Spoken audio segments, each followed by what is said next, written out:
Fun. What's up, Dave? You know, man, finishing out the workday. It's been surprise meetings and lots of conversations with people that were not planned. So, Well, that's how a day goes. It's good to wrap up a day, so let's wrap it up with the last drop. yeah, baby, let's do it. So if you've never been here before, welcome to Last Drop. This is a show where Dave and I are going to come up with a hilarious, fun, but intriguing and real business concept. And before we finish our glass, we will have a business and go-to-market strategy for this business. At least I hope that we do. That's the goal. So, Dave, what are we drinking today on the last drop? So this came to us through an admirer from a dear friend and co-owner of Our Culture Brewing Company out of Atlanta, Georgia. Today we're drinking a Fonio Lager is what it's called. The artwork is stunning for those that are watching. Really, really enjoy it. And Jake, do you have yours?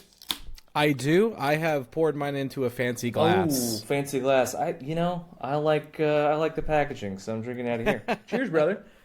Cheers, my man. Let's go. Well, that's nice. Today's business concept is a business called The Cereal Killer. It is a monthly subscription box that delivers a unique cereal every month.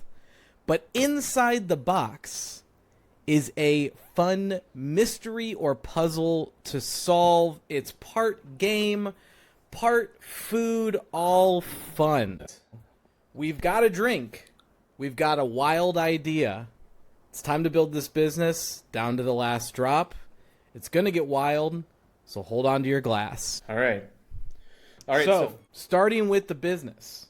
Yeah. What is this? What does this even look like? Yeah, so this is not like every episode, but we're creating a business from scratch. This is a really good idea. We should do this for real. So first things first, you gotta have cool packaging, right? Okay. Because we're the package design of your boxes has to be interesting. You can't just send one flavor every month unless they select it, right? So like giving people options is key. If we're gonna ship directly to their doorstep, the thing that's hard about shipping cereal is that it's big, it's bulky, like A little bit. Yeah. takes up some volume. Then if you add the puzzles into it, fascinating idea, by the way. That means we've got some cool additional little treat. Now, here's the question, Jake. Do you take the puzzle and you put it in the box like old school us kids, toys in the cereal box days? Do you put it adjacent to the box? Like, how do you do that? Well, I mean, from my thought on how this goes, there's a lot of elements working in this business's favor. So, first of all, it's a subscription box, right? So, from a consumer perspective, I'm going to get this every month. I'm excited to get my next box. On the business side, it's repeatable, subscription-based business. So, I think there's a lot that we're going to have to unpack in this episode, specifically on the subscription side. But from a packaging perspective, not only do you have the cereal, which is consumable, and you have the puzzle, which is a fun consumable, but you also have the opportunity for that mass nostalgia factor, that Cracker Jack box moment, the decoder ring at the bottom of Captain Crunch. You can play into that so well. Growing up, did you have a favorite cereal? So I cheat. My favorite cereal is not a cereal that you could ever get on the market because my uncle was the head lawyer for General Mills. Oh my gosh. And so he would send us literal moving boxes full of white unmarked cardboard boxes with a sticker on them that said cereal number 374. Shut up. That's not real. And then it would have a code name on the cereal, and we would literally test. We were a test audience. So I have a little bit of experience in cereal testing, but my favorite test cereal we ever got, we got it several times, it almost got to market, was a cereal that they called codename Twist and Shout. And it was Cookie Crisp, but instead of chocolate chip cookies, you had chocolate pucks and you had vanilla pucks. So it was like Oreos. So I get to cheat a little bit here. That sounds amazing. Okay. Did you have a favorite prize that you found in a cereal box? Ooh. Let's see. Yes, I do. Chex Mix. Okay. Back in, what would this be? 1997, 98? Yep. Packaged their boxes with a CD-ROM for a game called Chex Quest, which was simply a reskin of Doom for children. Nice. That's amazing. That is amazing. How about yourself? I think Frosted Flakes was the jam. I mean, like, it was a quick scroll through the Rolodex of, like, it was either Frosted Flakes, Fruit Loops, or Lucky Charms. One of those three. But Frosted Flakes, I think, was mostly the jam. And then when I went to the reason why, too, is when I went to my grandparents' house, they would let me put extra sugar on top of the Frosted Flakes. Like, which, by the way, let me just say, is baller, but also unnecessary completely. Like, good God. And then on the toy side, I don't remember like a specific toy like you did that was good. I remember like a category though of prizes, which was the temporary tattoos that you would find. Of course. And so like that was pretty cool, you know, like rocking Tony the Tiger or the leprechaun from Lucky Charms or whatever. You felt like you were ultimate, like old, like grown teenage kind of status as a kid. You're like, I'm like old now. So yeah, I think those are my faves. Okay, so back to serial killers, which great name, by the way. 10 bonus points. Problem and opportunity, right? Because that's what we're here to talk about. You're gonna have to produce your own boxes. Yeah, without. You're gonna have to package this yourself in-house. So you're already looking at a bit more infrastructure than maybe most businesses want to start off with. So I think that is the challenge, but it is also the moat from keeping other people from coming into the space, right? Like, it's so capital intensive on the front end. It is also an opportunity to really craft a brand identity here that's identifiable from a mile away, right? So like, I think about Magic Spoon as a player in the boutique niche cereal space at the moment. They're making high protein alternatives to childhood classics, right? So I know that they have a Lucky Charms and not a Lucky Charms. They have a Fruit Loops alternative, and I have seen it many places. I see it in grocery stores. I've also had it advertised to me through direct-to-consumer online ads as well. And their model essentially is, hey, you get 4 boxes for like, I think at the time it was $40. It's not cheap. No. Shipped to your door. But the idea is lots of protein in every bowl, a lot less sugar in every bowl, a lot less processed material. So if it were me and I was crafting this, I would make something that's really unique and identifiable, like branded wise with colors and packaging. I would be brand forward. So this is different than General Mills. You think General Mills, they are specific lines forward. General Mills takes a back seat. I would actually flip that for this and say, like, we're serial killers because it's a baller name. With like the name of the specific cereal in a smaller font underneath that was identifiable, but that was also not as prominent because we need to get that name out there.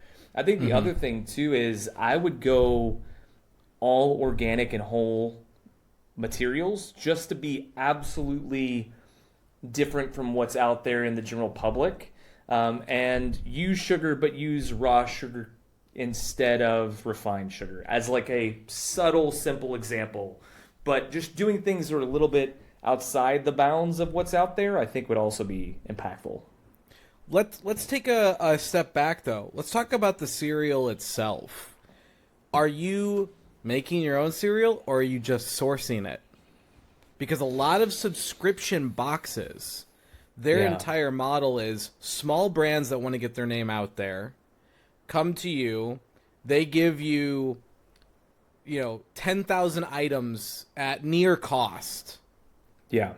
Or maybe even at cost to put inside of these boxes. Because a lot of subscription boxes, their advantage is $135 in my $45 box. I think that this is a Reese's situation. There's not a wrong way to eat it, So you can totally go source it from other people that are already in this space.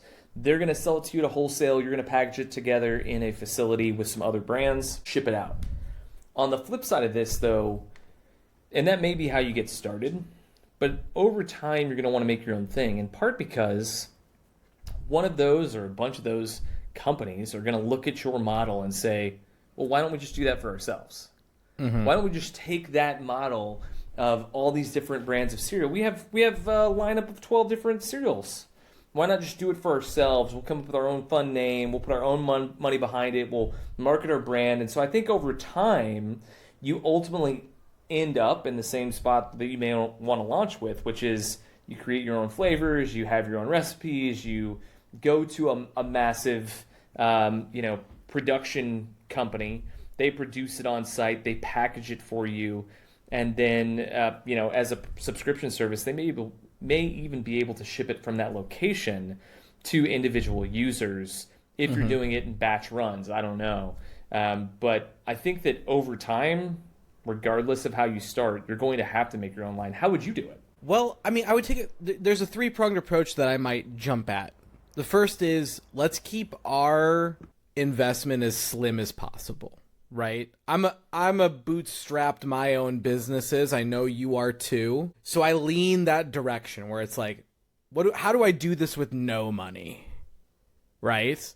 Right. So I like to try and think, well, how would I do this with no money right off the gate? And initially it's, maybe you're buying in bulk Costco Lucky Charms and just pulling the vacuum packed bags out of the boxes and restuffing them, right? No one says the cereal has to be original. It's just a new flavor every month, right? So there's definitely ways that you could do this on the cheap from the cereal production perspective. As for the toys and puzzles, I can tell you, I've been to Barnes & Noble recently. There are hundreds of little would fit in a cereal box puzzles on the shelf. Mm-hmm. I'd go to all those companies and say, hey, I'm doing this thing. Give me 1,000 puzzles. Your brand will be on it. Your name will be on it. We'll even put a coupon in the box to go buy the next puzzle from you. Something super slim, super easy. I'm not putting in the effort of any production as much as I can avoid it. And then I'll print my own boxes. You can't avoid that piece, but printing a bunch of flat pack boxes that you're going to hot glue gun shut in your living room over, 3 episodes of Billions, sure.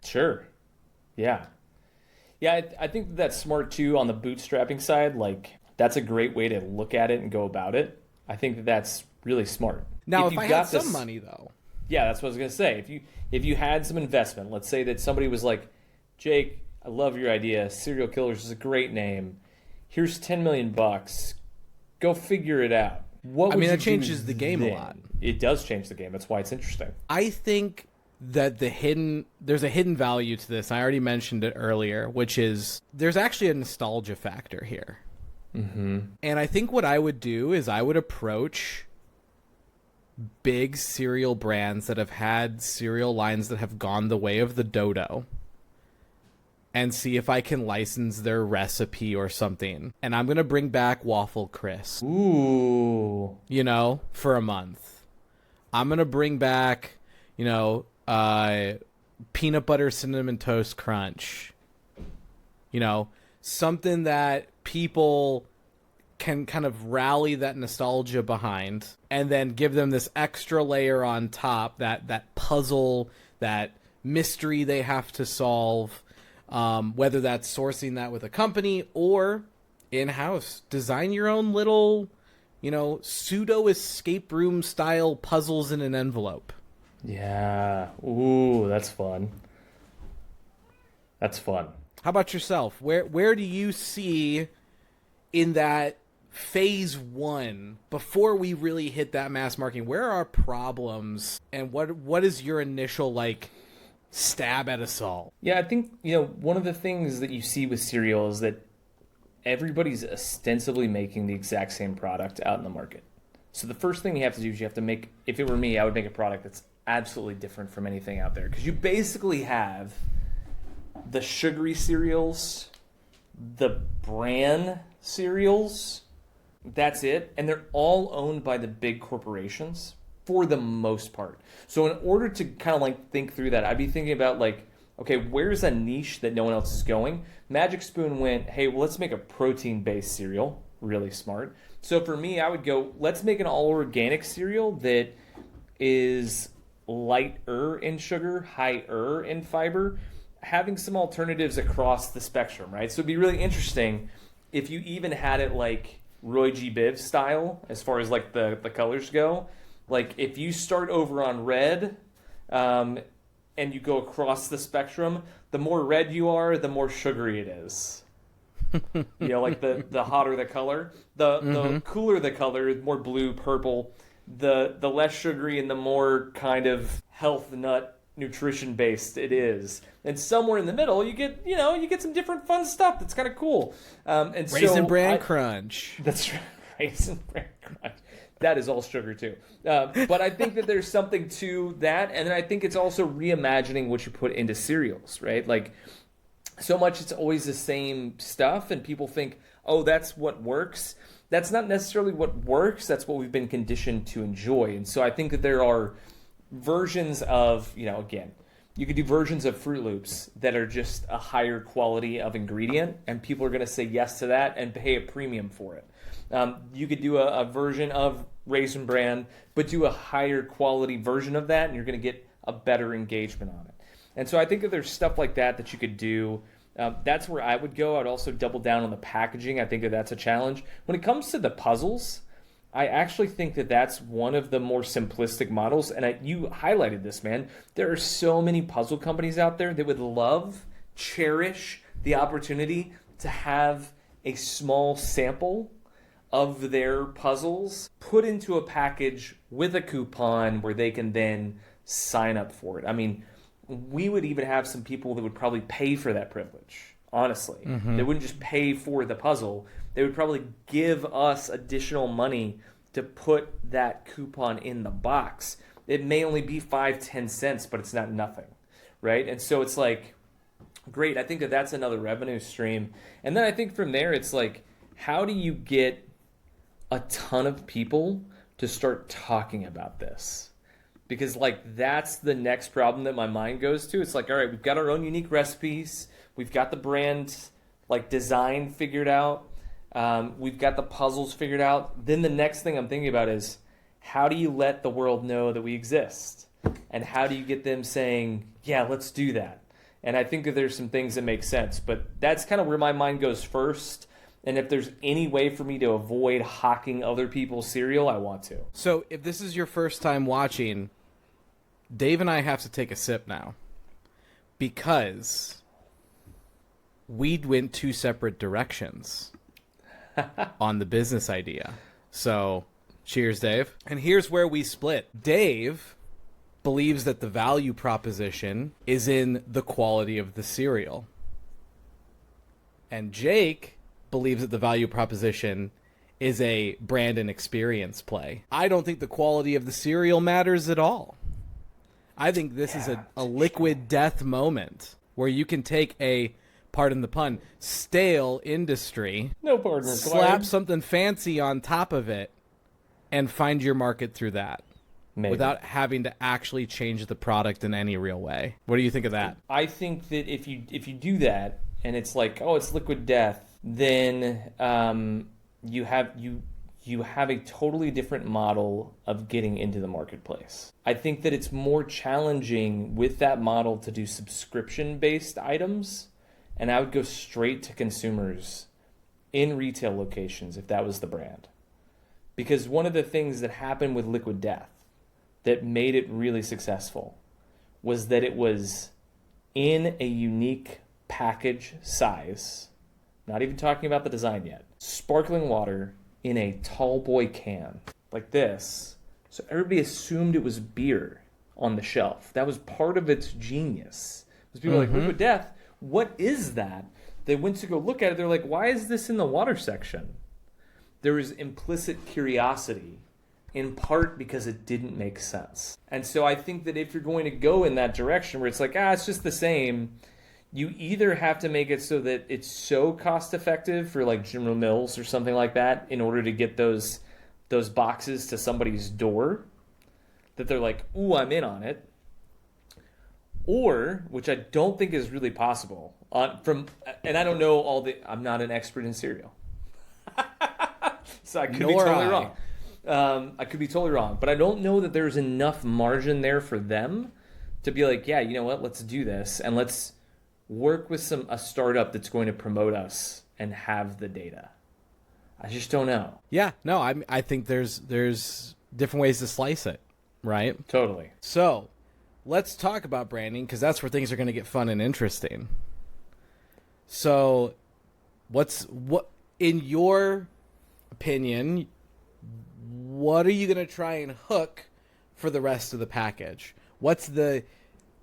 You want to lead with the cereal quality, I think. I think it's cereal quality is the thing. I do think that there's an element to the cereal quality and having it show up on your doorstep every month.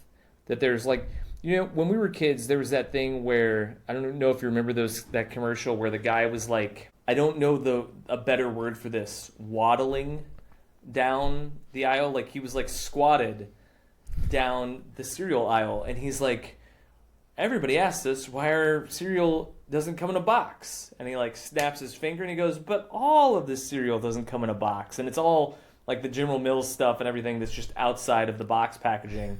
And he's like, we decided to save money that way. Do you remember those at all? No. Okay, well, I'm an advertiser's dream. I remember everything. It's like I should have been in this industry or something.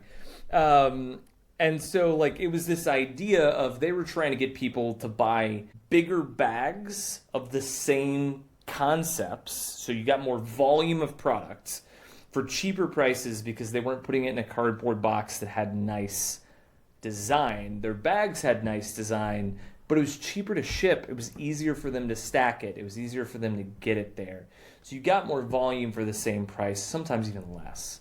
And so that was really their kind of differentiator in the market. And I think that when you're competing against these really established Goliaths in the space, you have to, it's my opinion, that you have to find something really unique in order to stand out. The puzzles are fun, but are they enough to move the dial? I don't think so. So I think it's the puzzles plus the, hey, like we've got better quality cereal. We're going to ship it to your door for a premium, and it's on a subscription model. I think that really drives it. I also think that you do fun things with the puzzles. Like you might, I don't know if you ever, were you an Office fan, Jake? I can't remember.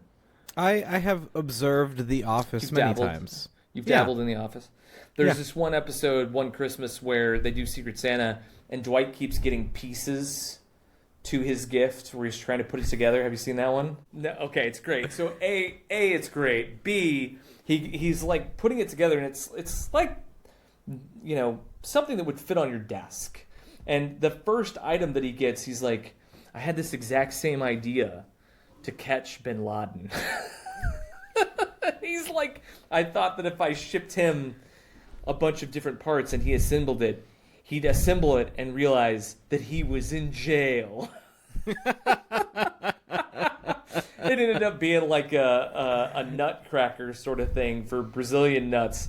And so you'd like turn it and it would like kick out the shell and whatever. And it was from Michael and it was great. It was perfect. So I also wonder if there's like a way that you say, hey, listen, when you subscribe, you are getting pieces in every box that fit into a bigger puzzle. And it actually takes 3 months of subscriptions to build out this puzzle, and everybody's getting unique collector's puzzles. I think that may be another way to take it, is if you go, hey, there's only 500 or 1,000 of these ever to exist. You've got one of them, you're getting them in pieces. You actually get 3 commemorative completed puzzles over a 3-month time period. I don't know if that works, but I think that I'd play around with that. I do think that the quality of the cereal combined with that is the play. How would you sell it? Well, I like to draw, so and I do know. Anyone who listening might also know that I am a bit of a board game aficionado. And there are several subscription boxes for people who like mysteries and puzzles and board games and things like that. And so there's some existing data to draw on for this. One of the models that's most successful is you actually subscribe to a mystery, and the mystery takes a specific amount of time to collect everything. So you kind of like in your first shipment, you get like a little box, and you keep everything from your mystery in that box as you, over the next 5 months, get sent more things for your mystery and you're piecing it together. The reason I don't love that model is because I'm shelf-lifing my own product. Now, will they buy another one if they enjoyed it? Hopefully, but I don't necessarily want to leave that door open. Gotcha. So to me, I like the self-contained puzzle, and I think mixing them up enough from, something that's more word-based to next it's a 3D gizmo gadget that can go on your desk to, maybe it's a actual puzzle that you've got to put together that then gives you some clue to the story on the back of the box. Like, is the back of the box part of the puzzle? I don't know. These are things that you'd have to work through and play around with. But that might also be a great selling point, is if the box itself is part of the plot, or even the cereal itself is part of the plot. I don't know. Again, these are wild ideas. I don't know where they come from. As he takes a sip of his beer. I think that that's interesting, and I don't think this is wrong. I just think that it's interesting, our approach. I look at it and I'm like, I want to go after cereal eaters, because that is already a subsect of the population. And you're like, I want to go after cereal eaters who are also into games and puzzles, which is a subsect of a subsect. And I don't think that that's wrong, by the way, because there is something to, well, I mean, you and I talk about this all the time. There's something to being a big fish in a tiny pond, and then being so big that you escape that pond into a lake, and then being so big that you expand that into a Great Lake, and then being so big that you get out into the ocean. It's like there are things and patterns to how people and companies grow. And, I think that we've seen this over and over and over again. The danger is when you keep a niche after you've hit some scale, right? And so, like, and I famously think of GoPro. GoPro is it's great. It is such a good product. I highly recommend it. Almost everyone that has a GoPro already has one. Peloton. It's great. Almost everyone that wants a $2,000 stationary bike with a $30 a month subscription has one. Where do they go from here? Where do they go? And it's like, I think they go into the comments on the live streams on Peloton. You've seen those videos. Oh, yeah, totally. And so I think that there's something to your idea of like, dude, we could start out here and make it really game, puzzle based that also has cereal, because you can always shift out of that. And I think that that's a smaller pond to play in. And I'm like, I want to play in a bigger pond with some added benefits and figure out how to play. You may be right. I may be being swayed to your idea, actually.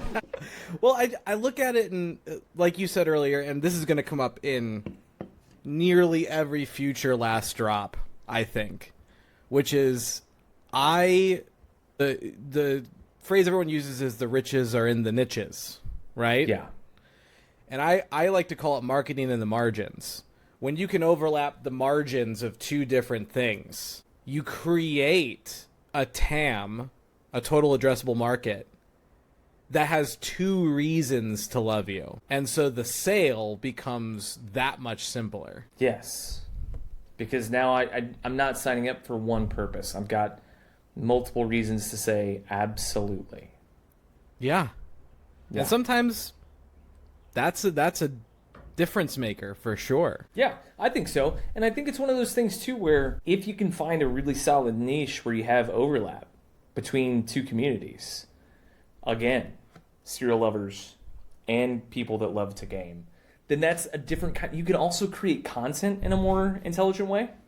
Because you're like, because imagine that podcast. It's the Serial Killers podcast. And we're eating bowls of cereal while we try and solve murder mysteries. Right? Like, that's hilarious. There's going to be a lot of people that say, I want to watch that. I'm in, right? There is a different way to go about that really has like a fun twist on it. When you think about kind of like, if we get outside of that, right, and we kind of go, where do we go from there? So we've got like these different value propositions, some different ways to kind of talk about the brand, how it would work. Yours is a little bit different than mine, but if you're going to think like, how do you actually make this thing, like, what's the revenue engine? How do you get this thing going? How do you take it to market? Like, how do you take it from, this is a really fun idea, to great, really fun ideas are fantastic. They also have to make money. Where do you go from there, man? I mean, the first thing is, and this is a lame cop-out answer here, but you got to build a business plan. Yeah. What does it look like to source your products that you need as part of your business? Yep. What does that cost? Go run down that road. And you know what's beautiful is we got this thing called ChatGPT that can do a lot of lifting for you in figuring out the blurry edges of a lot of this, right? So go and have that conversation. Find out what does it cost to manufacture 10,000 boxes of cereal a month, right? Yeah. What are other subscription boxes doing to source the things in their subscription box? How are they finding those opportunities? How are they marketing that interior sale, right? And then from there, look at where your TAM, your total addressable market, lives and breathes. I think not enough businesses, I'm going to stand on this hill, not enough businesses do persona-based marketing. They do not actually know what their buyer looks like. They're guessing. They're always guessing. There's nothing on paper that says our target, our persona, and you can have more than one, but our target persona is 38 to 54-year-old leans male that collects things and enjoys games and also consumes cereal. And then run down the road from that. Take that string, stretch out. Are they on Instagram? Are they on Snapchat? Are they on Reddit? What TV shows are they watching? What music do they listen to? What is their favorite cereals? What's their order at Taco Bell? I don't know. But you go and you figure these things out, and all of those data points, once you have those are going to shape the brand output that you need to eventually produce. Yep. What did I miss? Because I'm sure it was a lot. For no reason. There's also, so when you think about a business plan, one of the things that you want to think about is what are the strengths that we do have? Because you do have some as a startup. One of the things that is a gift is no one knows who you are, so you can mess up. Like that's, and a lot of people are like, oh, people don't know who we are. And I'm like, no, you have a rich opportunity to do poorly, and no one's gonna know, right? every time that you do something, it actually is in every way impacting your brand, positively, negatively, or neutrally. And so you can make decisions right from the start of like, hey, one of the strengths we're going to have 24/7 customer service. We're going to use AI chatbots, and we're going to tell it that we're going to make everything right. So if someone gets a box and the box is crushed, we're sending them an order tomorrow morning with 2 new boxes of the same cereal for free. We're just doing it automatically. It's not even a question. They're going to get it. It's part of the deal. It was USPS's fault. It was FedEx's fault that the box got crushed. We don't care. We're taking care of it, right? So you can kind of make some other decisions.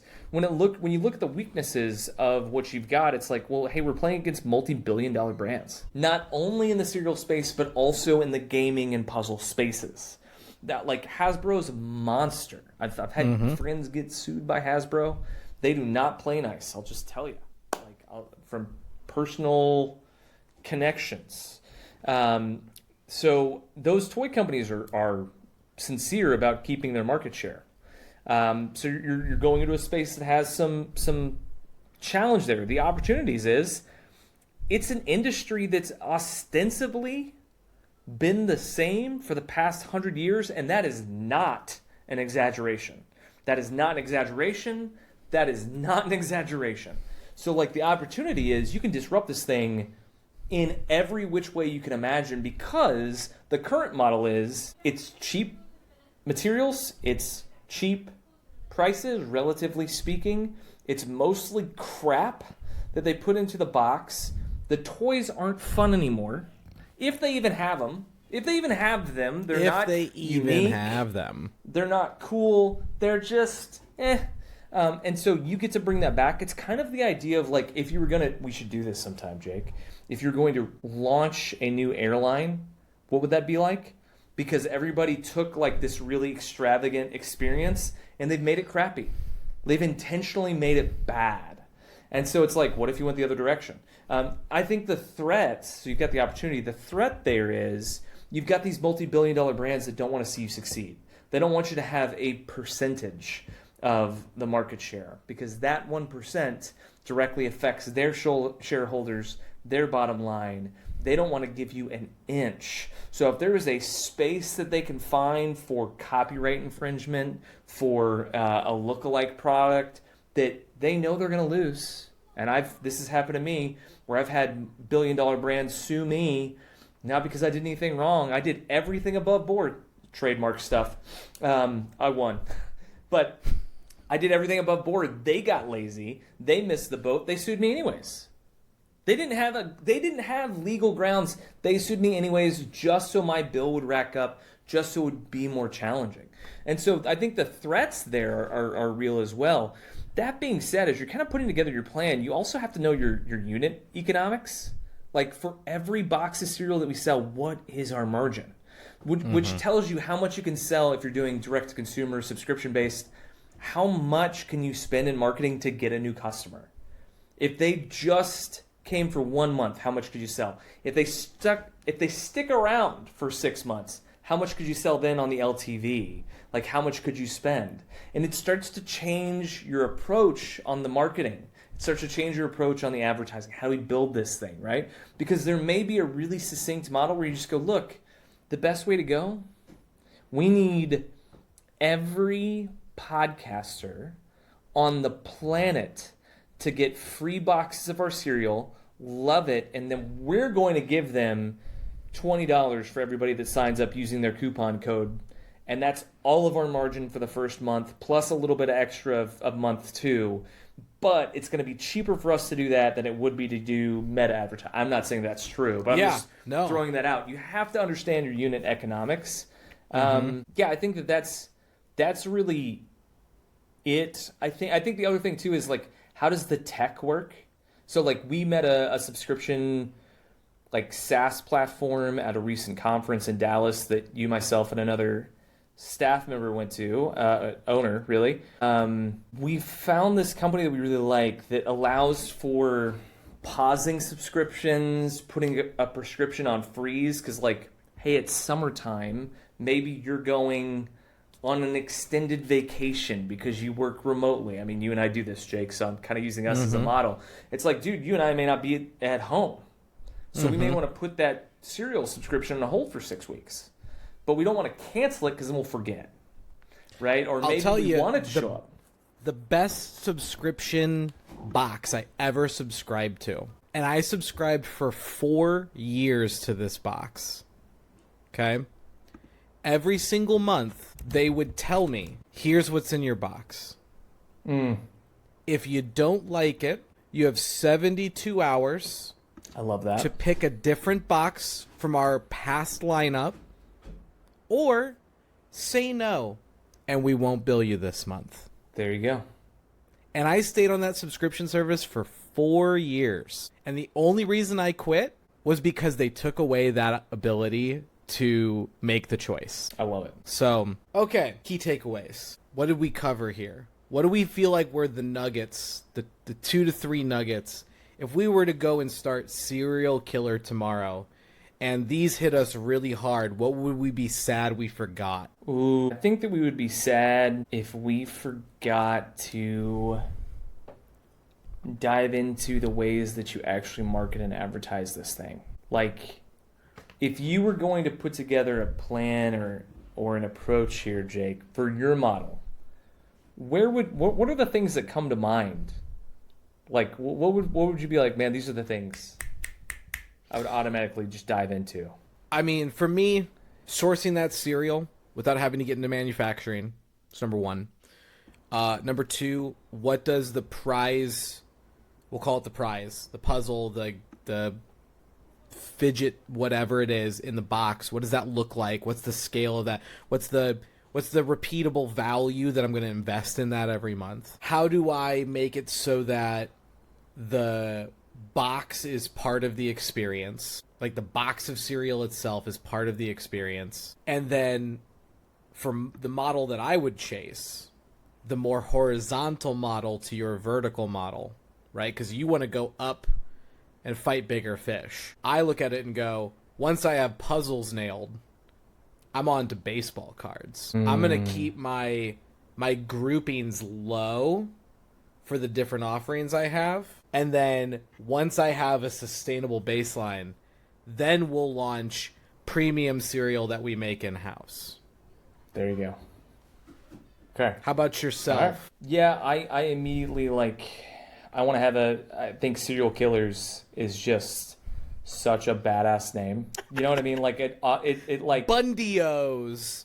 Yeah, I mean, it's so fun. You can take it so many places.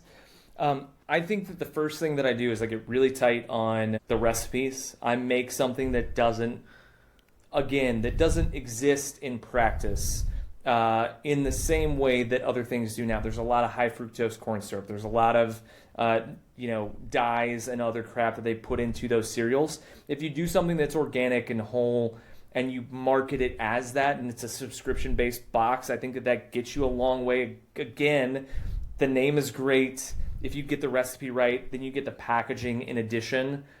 After that, I actually think that you can sell it for a premium. Like, if you take Magic Spoon, which has been very, very, very successful at this point, it took them about 5 years to get where they wanted to be. It wasn't the same exact rocket ship ride as Liquid Death. It was not outside the realm, though. And it's done really, really well. I'd also be looking at who do I want to acquire me, frankly. I'd be like, okay, how long am I going to do this for? What's the revenue target that we need to hit? What's the profitability margin that we need to have so that General Mills or PG is like, hey, pick me. Like, yeah, we want Serial Killers. That's great.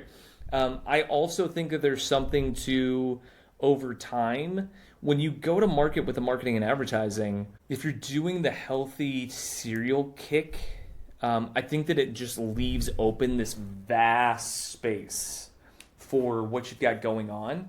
I do think, too, there's a possibility to your note on the cereals and stuff. And like the items that are put in there, I would take a similar approach, a little bit different. I would have here's a kid's box of stuff that kids would think are fun. Kid games, kid puzzles, that sort of thing. Here's an adult box that are fun, adult games, adult puzzles, that sort of stuff. And I would even have some that are a little bit crass, right? Like Cards Against Humanity style, but that it's goes in the serial killer Lorena version. Bobbitt box. Okay. So I think you can play with the idea just in general is fun. So thank you. And then B, I think that there's so much that you can do with the execution that I really come back to that whole idea of the Reese's Peanut Butter Cup. There's no wrong way to eat a Reese's. I don't think that there's a wrong way to approach this. There are pros and cons to both sides. And I think that it's all about like understanding yourself. If you're going to do this as an entrepreneur or as a brand leader, it's understanding your own tendencies, your own strengths, your own weaknesses, leaning into them. Because of your experience and background, I totally get why you went that direction. And so I even think that it makes more sense, frankly, for you. And I think that that's part of the gift of this podcast format as a whole, is that we're not saying this is how you do it every time. You and I overlap on things a lot and agree a lot. And also, you and I have different strengths and we have different weaknesses. And so there's different ways we approach it, and they both can work. Absolutely. If you take nothing else away from this podcast, and I'm probably going to say this every podcast, but you're not messing things up. There isn't a right way. There are wrong ways. Yeah. But there isn't one right way. And That's so right. If it makes sense, if the math works, run at it. Yeah. Preach. Well, we're at the end of the glass. Dave, would you like to give our beverage a review? So, Fonio Lager from our dear friends at Our Culture Brewing Company. This is a great lager. Like, if you're like, man, I don't drink craft beer, I'm kind of into, Budweiser, or I drink Mexican lagers or something like that, check these guys out. Super good group of people that are making this beer out of Georgia. Really fun crew. We're actually having them as a guest on a unicorn campaign in the near future, so be looking for that. I really like this lager as far as just like a true to style beer, which this is not always true in the brewing world. As a lager, this is like a 9.2. This is really solid, very well done craft lager. It's hard to do that, frankly. Really good beer for what it is. So pick one up, enjoy it. Yeah, I would say I'm not a beer drinker. I'm going to be leaning more on when we have our hard liquor episodes. I'll have a better chime in. But no, I enjoyed it. It was very nice. Sweet, man. Excellent. Well, this went down to the last drop, and if you have a business idea or something that you're working on, please let us know in the comments, in the chat, email us, whatever you gotta do, get it to us. We will take a crack at it here on the last drop. Dave, if I want to follow you, where can I find you? Yeah, you can find us on LinkedIn, Twitter, TikTok, at RealDval on all the platforms not named LinkedIn. Jake, what about yourself? You can find me as Jake the Wizard or The Wizard Marketing, anywhere you like to find me, as well as this podcast on the Vox and Coin Network. Go and follow that for this and other great podcasts, such as Unicorn Campaigns, as well as our supreme authority on marketing and business development, the Vox and Coin podcast. So thanks so much for hanging out and having a sip with us today. Until next time.